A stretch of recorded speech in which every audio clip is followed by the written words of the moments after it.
Cuidado com os cães. Cuidado com esses que praticam o mal. Cuidado com a falsa circuncisão. Pois nós é que somos a circuncisão. Nós que adoramos pelo Espírito de Deus, que nos gloriamos em Cristo Jesus e não temos confiança alguma na carne, embora eu mesmo tivesse razões para ter tal confiança. Se alguém pensa que tem razões para confiar na carne, eu ainda mais. Os irmãos podem sentar. Queridos, quando eu estava refletindo a respeito desse tema, eu achei ele bem interessante, porque temas como esse não se fala mais em púlpitos de igreja. E refletindo a respeito desse tema, eu cheguei à conclusão que, na verdade, o que nós queremos aqui com essa convenção é três coisas. Primeiro, é mostrar para os obreiros, para o crente, para a igreja, quem de fato eles são. Porque esse tema, ele é reflexivo. Ele vai levar eu e a você a examinar a nós mesmos para saber se de fato nós somos crentes em Cristo Jesus e se de fato nós somos obreiros vocacionados por Deus em Cristo Jesus. Essa é a primeira proposta desse tema. Livrai dos maus obreiros. Segunda coisa, irmãos. A segunda proposta desse tema é expor os maus e os falsos obreiros. E aqui, deixe-me abrir um parêntese, irmãos. Eu estava ali sentado e refletindo sobre isso. Nós vivemos numa geração aonde a igreja ela tem crescido. Todos os dias uma denominação é aberta, todos os dias uma igreja é aberta, todos os dias obreiros são consagrados, mas infelizmente tem muitos desses lugares são mais agentes de Satanás do que de Deus.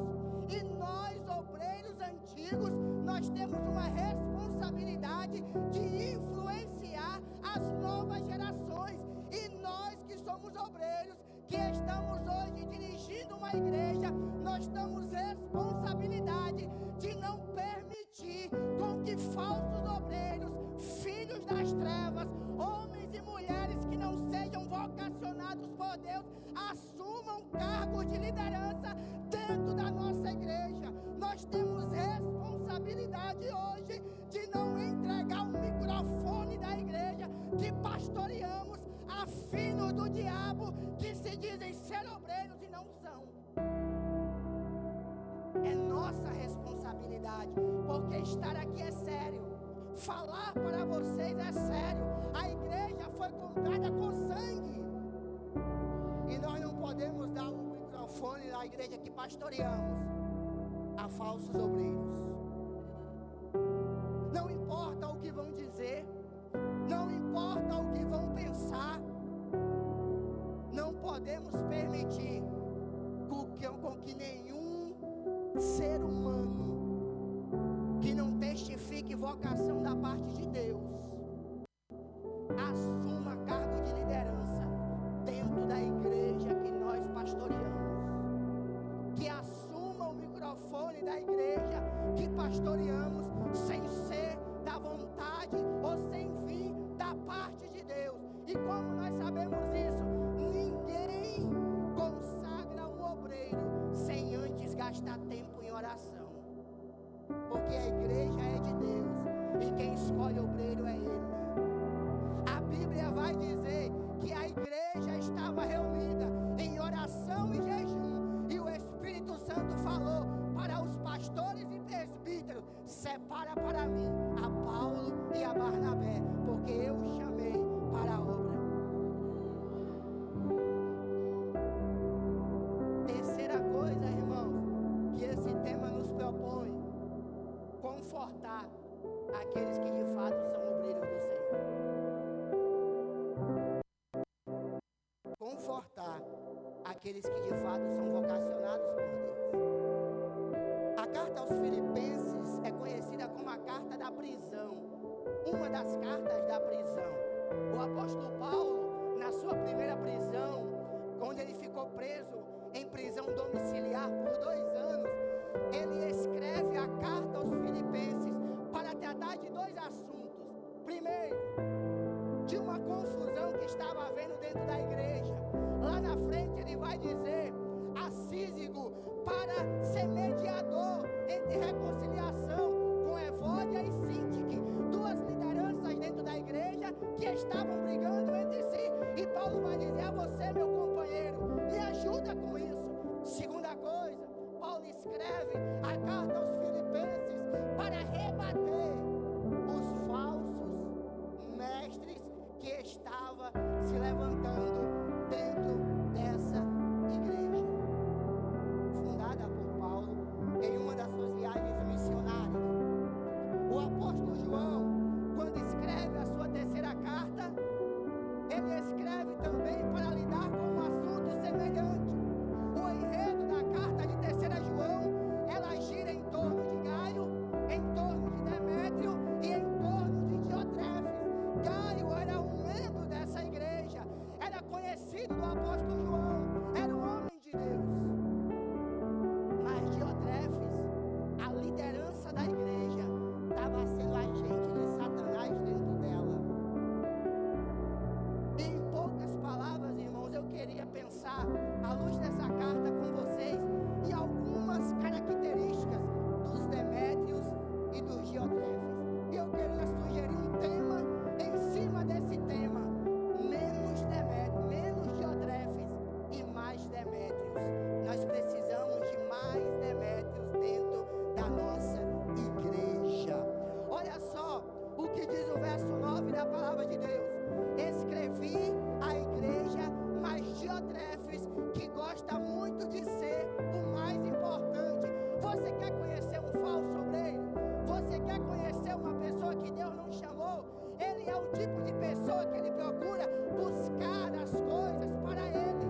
Ele procura ser o centro da igreja, ser a luz da igreja, ser o holofote dentro da igreja. E Malaquias vai dizer que Cristo e somente Cristo é o sol da justiça. Quem deve brilhar é Cristo. Um falso obreiro é aquele tipo de gente que diz: eu sou, eu posso, eu faço. Ele gosta de ser o mais importante. Ele quer cargo, ele quer poder, ele não quer trabalhar. Isso é a primeira marca de um Diotrefe, de um obreiro enviado pelo diabo, de uma liderança que não é vocacionada.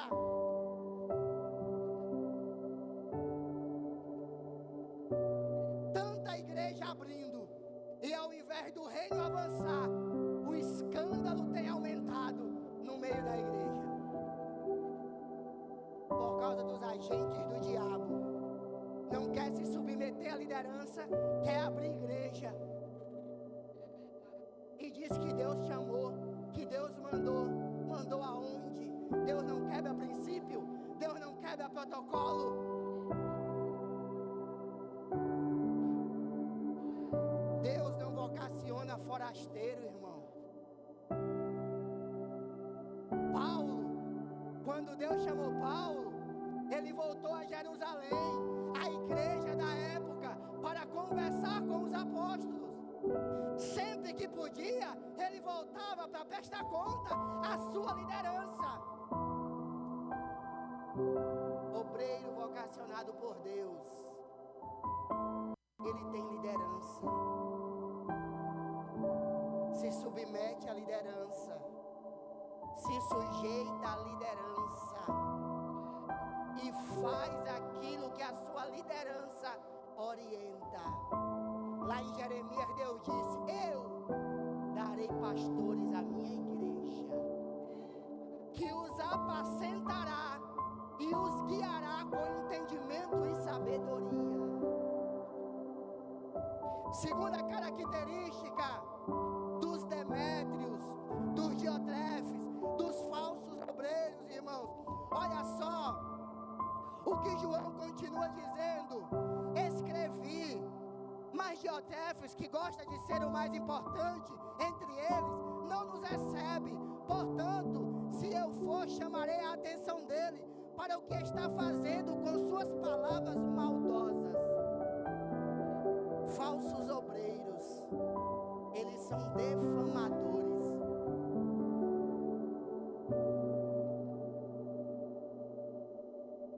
O único assunto da boca dos maus obreiros é a vida dos outros, é a vida do seu pastor, é a vida da sua liderança, é a vida de um outro obreiro.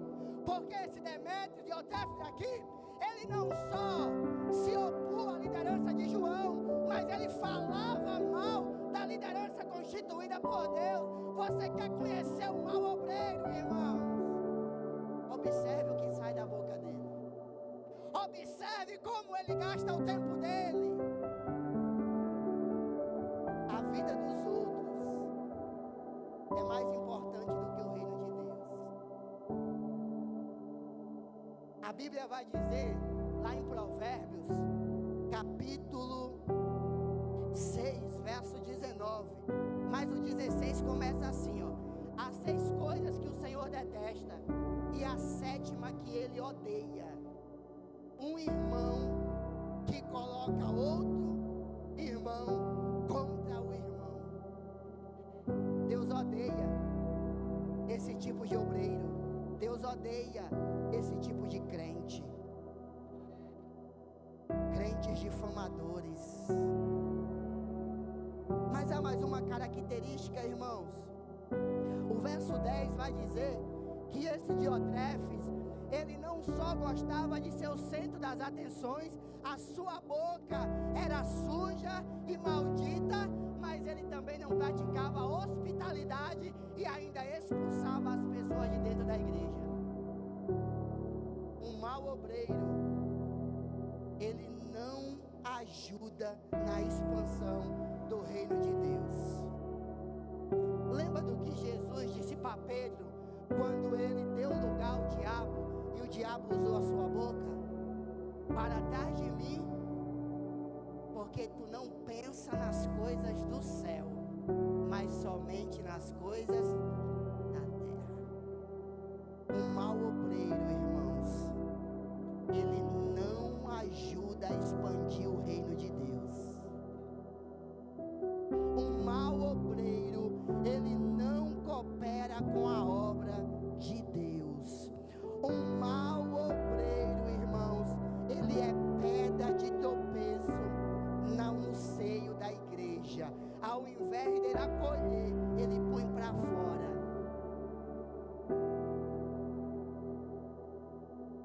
Ao invés de ele acolher, ele põe para fora, pelo seu comportamento e pelas suas atitudes e pelas suas decisões.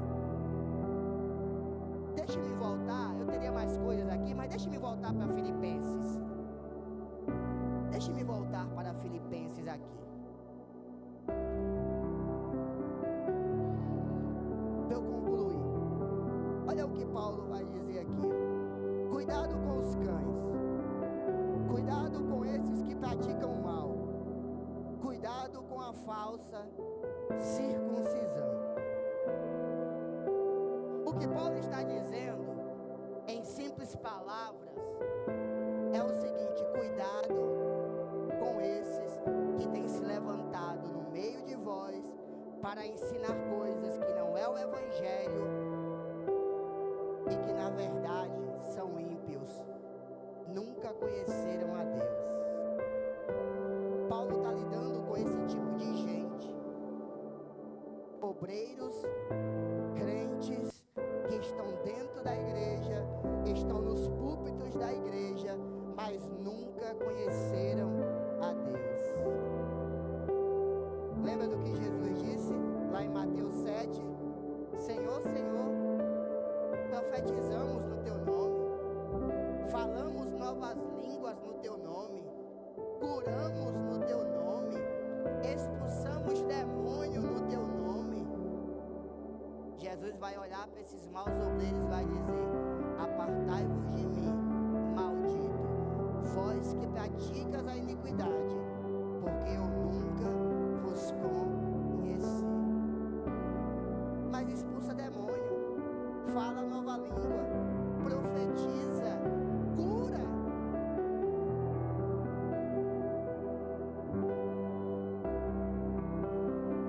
Bíblia diz que você conhece a árvore não pelo que Deus faz através dela. Você quer conhecer um homem? Você quer conhecer uma mulher? Observe como ele trata a esposa. Observe como ela trata o marido. Observe como ela se comporta com os seus vizinhos, com a sua liderança, dentro da igreja, fora da igreja. Observe o que sai da boca. Observe como ela trata aqueles que a maldizem. Observe o valor que ela dá à palavra de Deus, à presença de Deus. Observe se ela é cooperadora do reino de Deus.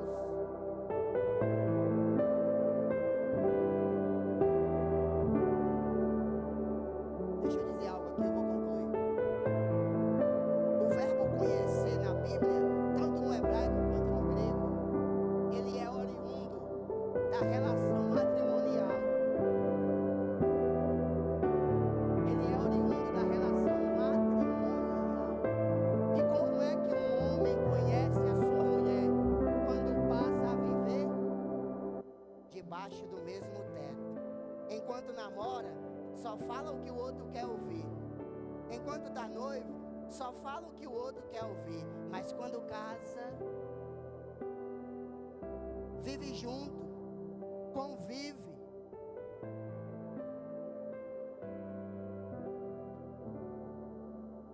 Vou voltar a isso lá na frente. Me deram mais uns minutinhos aqui? Deixe-me voltar para a 3 João então. Mas vou concluir o assunto. É convivendo junto, no dia a dia, que um vai conhecendo o outro, o que o outro gosta, o que o outro não gosta. As qualidades e os defeitos. Porque há intimidade, há relação. E Jesus está dizendo: vocês curam, mas não tem intimidade, não tem relacionamento. Vocês profetizam, mas não tem intimidade, não tem relacionamento. Vocês falam novas línguas, mas não tem intimidade, não tem relacionamento. Vocês expulsam demônios, mas não tem intimidade, não tem relacionamento. E para completar, vocês ainda são praticantes da iniquidade. O pecado é a companhia de vocês. Então eu não vos conheço.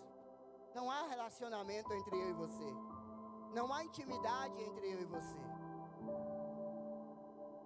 E nós precisamos refletir sobre isso, irmãos. Sobre a nossa vida com Deus. Sobre quem de fato nós somos. Deus nos chamou, nos deu um privilégio de sermos pastores, de sermos obreiros, de sermos agentes do reino. E nós não podemos ser pedra de tropeço na obra de Deus, irmãos. Nós precisamos ser boca de Deus em nossa geração. Nós precisamos influenciar pela pregação do Evangelho. Paulo vai dizer que esses homens aqui, eles confiavam na carne, mas na continuidade do capítulo 3 de Filipenses, Paulo vai dizer: eu tenho razão para confiar na carne, muito mais do que eles, mas quando eu conheci a Cristo, a justiça de Deus para o mundo, tudo aquilo que eu acreditava passou a ser nada comparado a Cristo.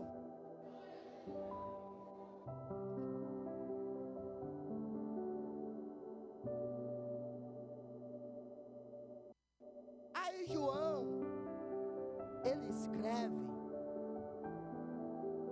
a sua carta e diz o seguinte: olha o verso 11, o que vai dizer, ó: não imite o que é mal. Aquele que faz o mal não viu a Deus. Sabe o que é que João está dizendo de Diotrefe? É liderança, mas não é salvo.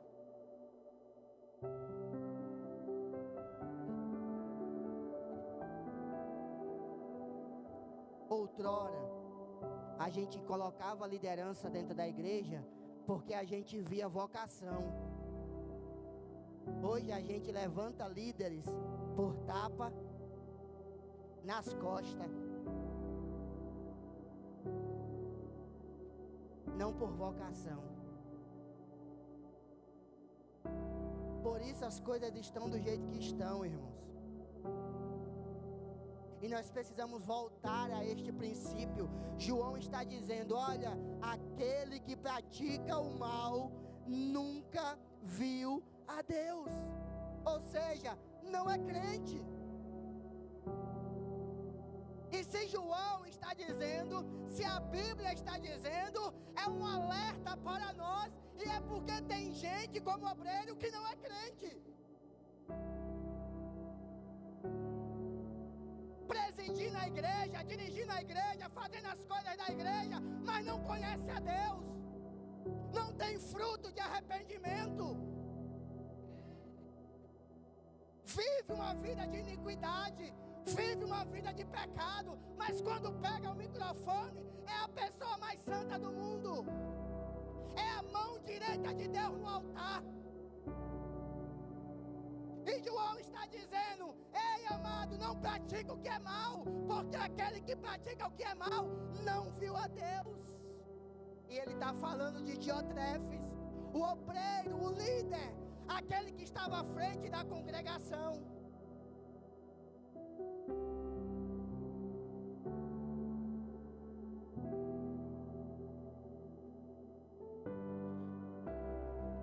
Irmãos, não tem como fugir disso. Olha o tema. Não tem como. Se alguém fugir dessas verdades, não está sendo fiel ao tema. Porque Deus deu o tema justamente para isso, para expor a negritude do nosso coração. Porque todos nós somos tendenciosos a práticas mal, somos pecadores. É por isso que Paulo vai dizer para nós examinarmos a nós mesmos e vermos se ainda estamos na fé.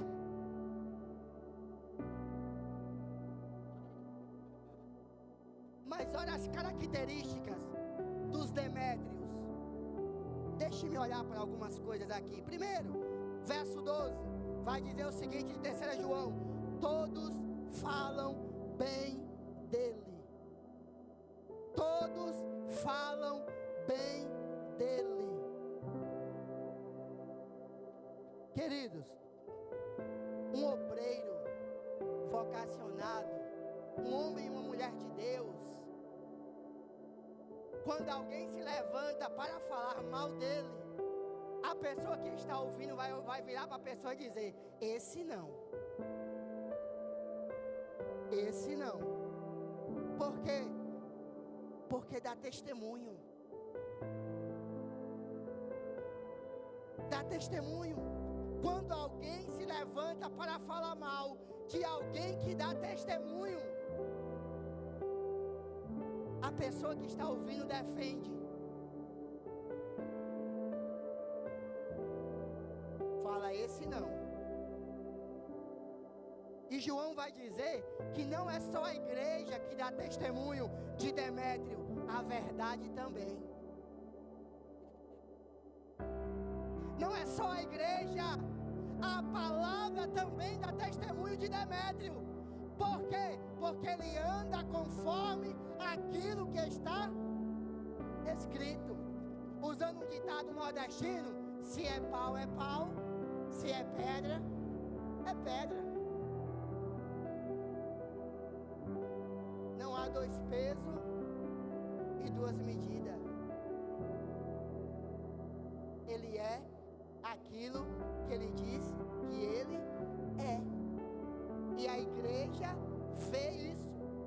E a verdade vê isso. E testemunha dele.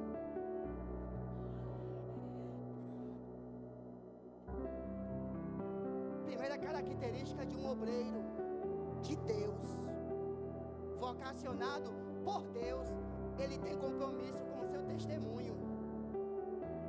Porque o testemunho é tudo. O Dr. Shedd, em um livro chamado Líder que Deus Usa, vai dizer o seguinte: quando um líder ele cai em descrédito perante a comunidade, a caminhada dele para voltar a dar bom testemunho é longa.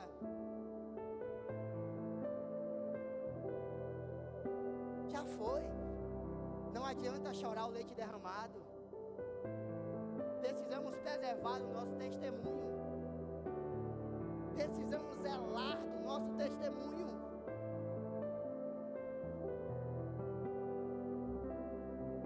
Segunda característica de um Demétrio. Olha só o que vai dizer aqui, ó, verso 12. Nós também testemunhamos dele. Lá em 2 Coríntios capítulo 8, quando Paulo está juntando a coleta para levar para as igrejas da Judéia, que estavam passando por dificuldade, a Bíblia vai dizer que Paulo vai enviar com os irmãos um irmão que a igreja estava recomendando. A Bíblia não fala o nome do irmão, mas era alguém recomendado pela igreja. O seu nome não precisa aparecer. Você só precisa ser recomendado. O problema é que a gente quer aparecer. A gente quer brilhar. A gente quer status. Quer estrelismo. Quer ser obreiro para dizer que é obreiro. Mas quando é convocado para fazer o papel de obreiro, não aparece. Obreiro só de nome. Aqui não deve ter, né? O Rio de Janeiro é só o que tem. Obreiro de nome.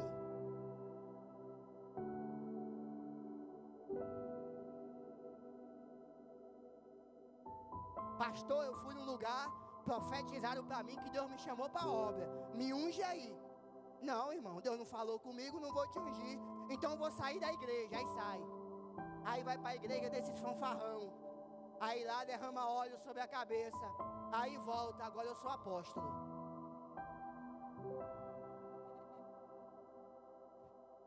Ah, você é apóstolo? Irmãos, domingo a gente vai precisar limpar a fossa da igreja, desentupir um cano.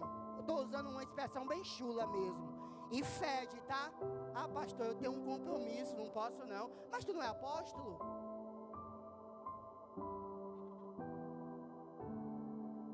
Irmão, domingo eu quero que você venha pregar. Ah, pastor, eu vou estar lá. Ah, agora você é apóstolo. Você quer estar aqui.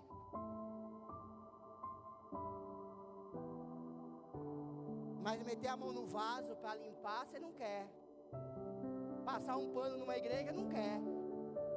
Se convocar para passar pano, passa o pano na igreja toda, com a mesma água e da mesma sujeira. Quando chega lá na porta que você entra, o fedor de pano sujo. Faz de qualquer jeito. Mas é obreiro.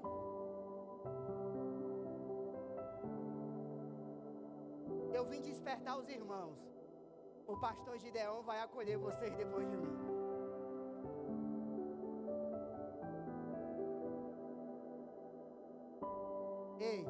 Ei, deixa eu te dizer algo. Você não precisa ser reconhecido pelos homens. Você só precisa entender que Deus te chamou, irmão.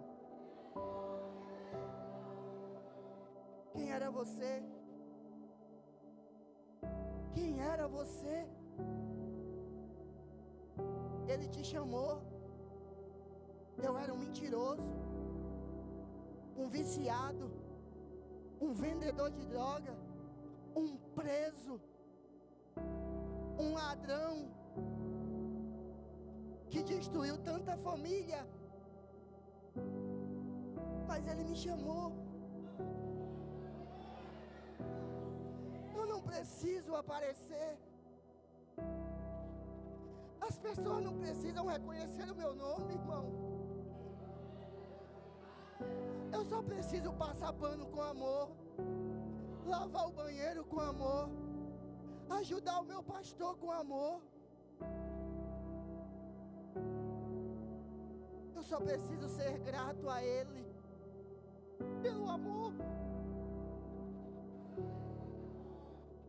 Nós queremos microfone, nós queremos título, mas nós não servimos, não aparecemos, não temos compromisso com o horário, fazemos as coisas de qualquer jeito, de qualquer maneira, de qualquer forma. No meio do capítulo, Paulo vai dizer que esse povo é inimigo da cruz de Cristo. Não seja um obreiro inimigo da cruz.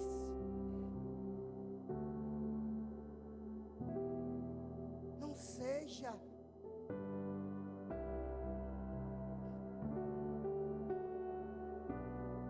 Nós precisamos voltar a amar a cruz, a pregar a cruz, a centralizar a cruz. Nós precisamos voltar para a cruz e precisamos dizer que o Evangelho é uma vida crucificada. Não é prosperidade, não é chave, não é coisas ungidas, não é indulgências, não é amuleto, é Cristo e Cristo crucificado.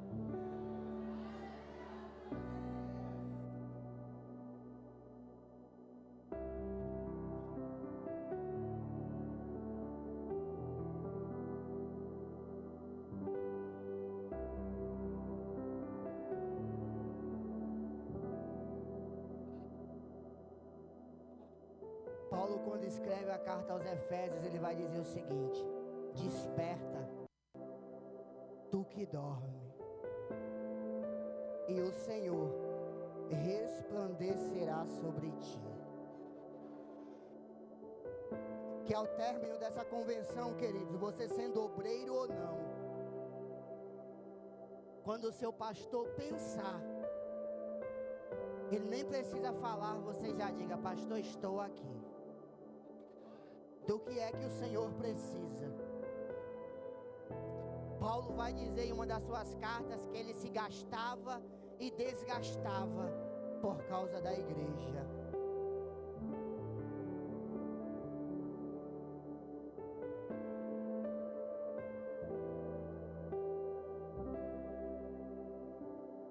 Se gastava e desgastava por causa da igreja.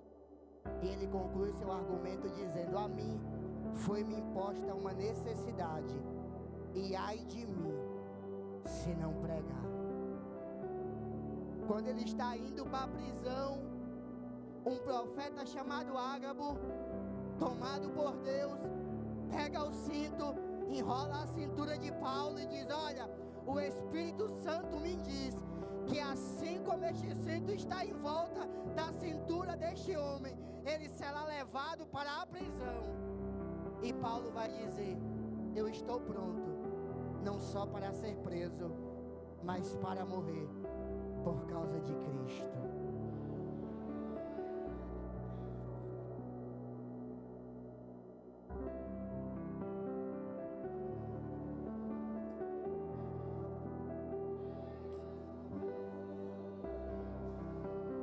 Precisamos voltar a isso, irmãos. Esse amor precisa reacender dentro de nós. Aquele amor da Assembleia antiga, que arrastava chinelo pelas ruas, que ia nas favelas, nas cadeias, nos hospitais. Nós precisamos voltar a amar a obra mais do que a nós mesmos, irmãos.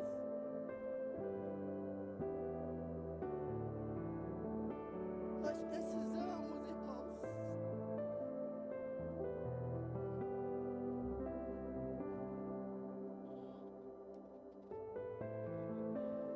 Precisamos voltar a isso.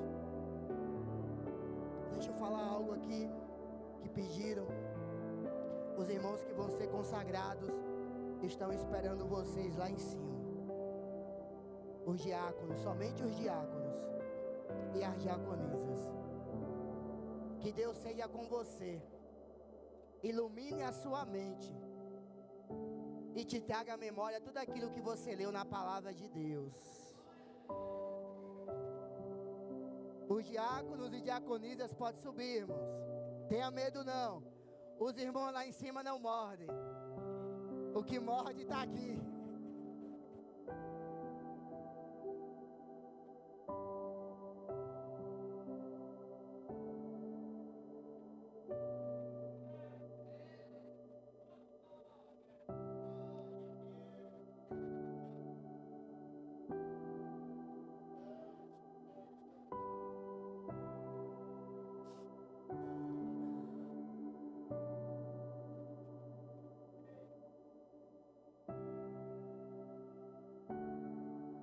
Precisamos voltar a amar a obra de Deus, irmãos. Precisamos voltar a amar a Deus. E precisamos entender que a vida cristã é uma vida crucificada. Dietrich Bonhoeffer, um mártir da igreja, na Segunda Guerra, vai dizer o seguinte: que Deus nos chamou para morrer.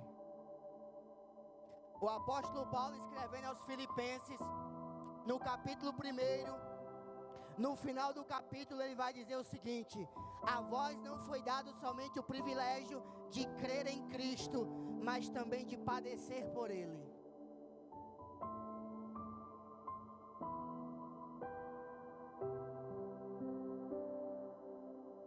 Precisamos voltar a essa mentalidade, irmão. Sabe por que muitos de nós não tem mais essa mentalidade hoje? Sabe por que muitos obreiros estão engajando sem essa mentalidade hoje? Porque em muitos lugares isso daqui está perdido dentro do templo. Lembra da reforma do rei Josias? Quando ele mandou reformar o templo, o que foi achado perdido dentro do templo? O livro da lei estava dentro da igreja, mas estava perdido, irmão. E quando o livro da lei foi lido por rei, a Bíblia vai dizer que o rei rasgou as vestes, se vestiu de pano de saco e cinza, e chorou, e decretou jejum, se arrependeu, e Deus avivou o reino, avivou a sociedade, avivou o povo, por causa da palavra. Precisamos voltar à palavra. Precisamos amar essa palavra, priorizar essa palavra, ler essa palavra, estudar essa palavra, pregar essa palavra. Procura apresentar-te a Deus como obreiro aprovado, que não tem do que se envergonhar e que maneja corretamente a palavra da verdade. Obreiros que nunca leram a Bíblia, que nunca leram um livro da Bíblia, que nunca leram um testamento da Bíblia, que não sabem dar um culto de doutrina.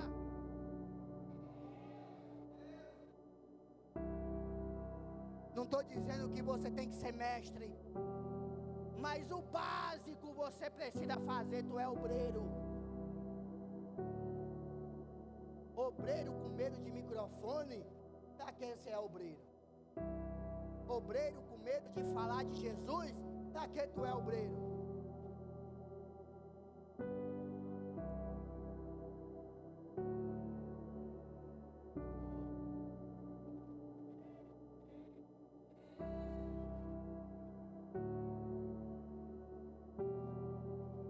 Só para dizer que é obreiro? Já disse, eu vim despertar, Gideão vai apacentar. Até ele vai apacentar hoje. Eu pensei que eu tinha perdido a cereja do bolo ontem, mas eu descobri hoje pela manhã que a cereja ele guardou para depois de mim. Aí eu falei, meu Deus, bom.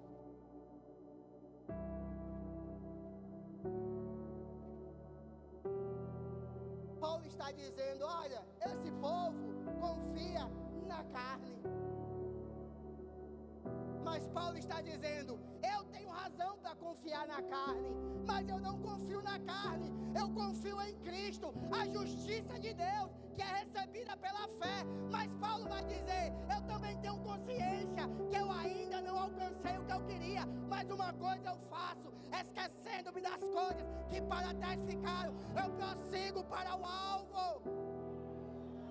Ei, talvez você não seja o obreiro que você quer ser ainda, mas continua se esmerando, estudando, se especializando, orando, se santificando.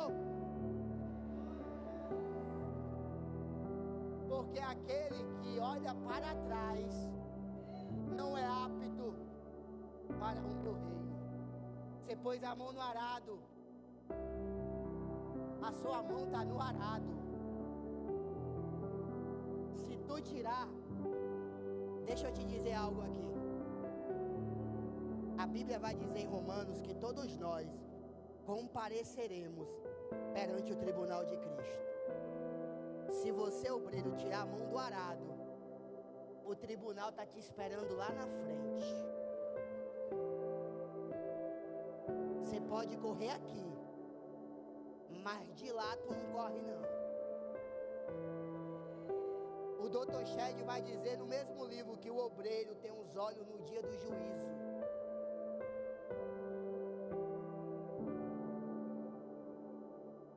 Você não deixou jogar óleo sobre a tua cabeça?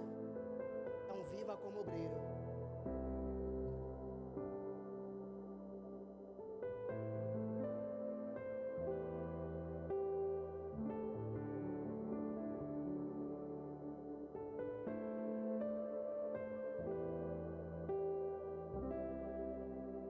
Viva como obreiro. Deixe-me concluir aqui com algo.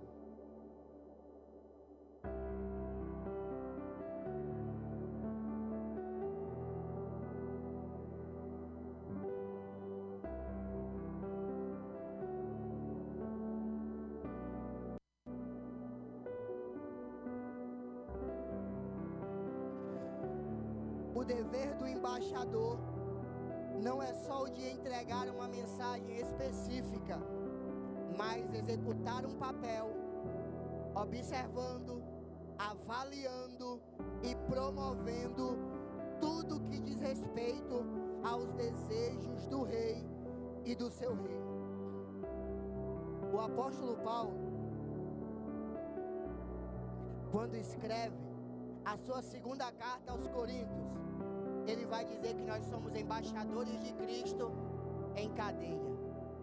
Um embaixador, ele representa um país, ele representa uma sociedade e ele representa um governo.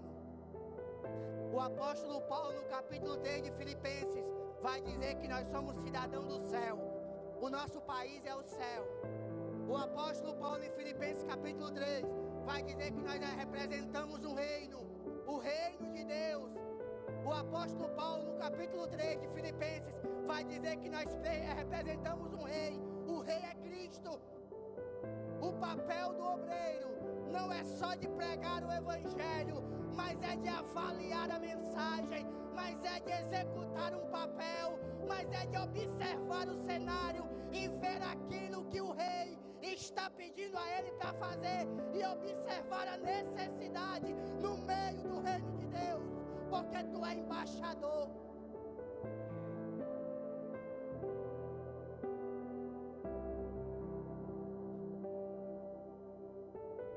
Viver sem razão é uma tragédia maior do que morrer por alguma razão. Deixe-me repetir essa frase aqui. Essa frase é de um psicólogo judeu chamado Viktor Frankl. Ele foi um dos presos na época de Hitler, nos campos de concentração. Ele conseguiu escapar daquela época e ele escreveu muitas coisas.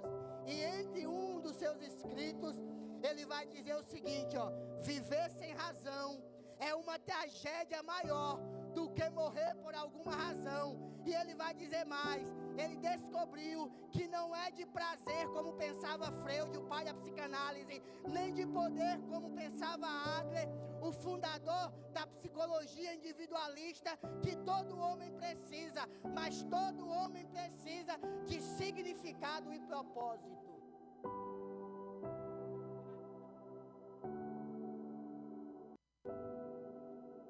Deus te chamou para dar significado à tua vida e pôr algo nas tuas mãos, te dando um propósito.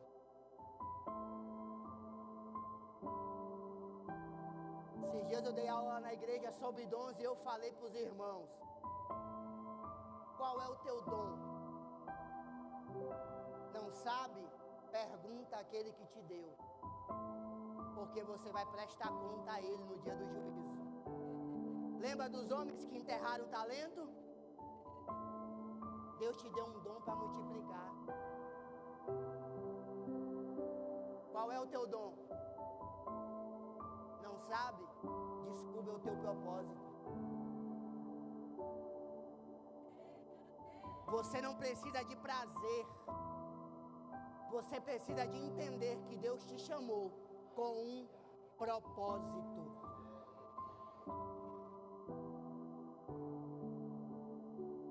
O catecismo de Westminster, na primeira pergunta, vai dizer o seguinte: qual é o fim principal do homem? Resposta: o fim principal do homem é conhecer a Deus e gozá-lo em tua presença. Deus te criou para conhecer a Ele. E Deus te criou para ter prazer nele. Meu pastor, pode subir. Deleita-te nu, e Ele satisfará o desejo. Mas para que o teu desejo seja satisfeito, primeiro você precisa se dar. Qual é o propósito? Qual é o propósito de ser obreiro? Qual é o propósito de ser crente?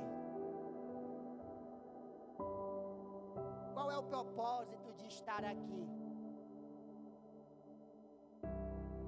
Qual é o teu propósito? Que Deus te abençoe.